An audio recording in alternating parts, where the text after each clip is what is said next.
আর আপনি সামনে দেখবেন না, আপনি লম্বা মানুষ, আমাদের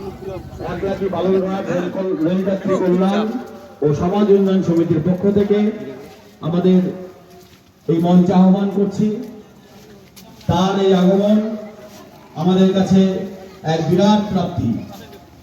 একটি প্রান্তিক গ্রাম, মাননীয় বিধায়ক ডক্টর অশোক লাহিড়ী মহাশয়, প্রণম্য ব্যক্তিত্ব মাননীয় ডক্টর অশোক লাহিড়ী, তাকে আমরা একলাখী বালুরঘাট রেলযাত্রী কল্যাণ ও সমাজ উন্নয়ন সমিতির পক্ষ থেকে এই আবহাওয়া বিঘ্নিত পরিবেশে তিনি অত্যন্ত নিষ্ঠার সঙ্গে সময় করে আমাদের মাঝে উপস্থিত হয়েছেন, তার জন্য আমরা আন্তরিকভাবে কৃতজ্ঞ এবং ধন্যবাদ জানাই তাকে।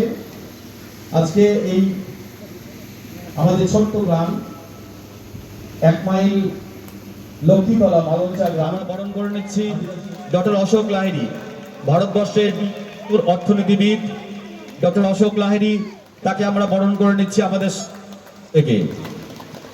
ভেতরে গিয়েছিলাম, আমি আগে রক্ত দিতাম, একটা আইন পাল্টানো দরকার। আমি ডাক্তারবাবুকে জিজ্ঞেস করলাম যে এই যে প্রোটোকল আছে যে 65-র ওপরে রক্ত নেন না, আমি আগে রক্ত অনেক দিতাম, এখন আমার রক্ত নিতে চায় না, আমি রক্ত নিলেই কি মরে যাবো? বললো না, মরবেন না, কিন্তু আইনে লেখা আছে 65-র ওপরে নেওয়া যায় না, এই আইনটা বোধহয় বদলানো দরকার।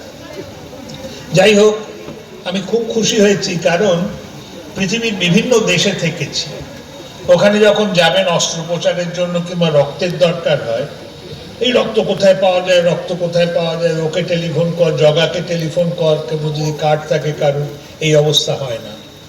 তা আমাদের দেশও এখন বিকশিত ভারতের কথা হচ্ছে, রক্তের অভাব হবে কেন?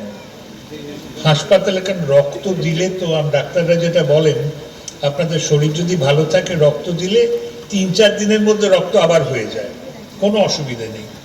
তো এই প্রচেষ্টার জন্য আপনাদের অভিনন্দন জানাই।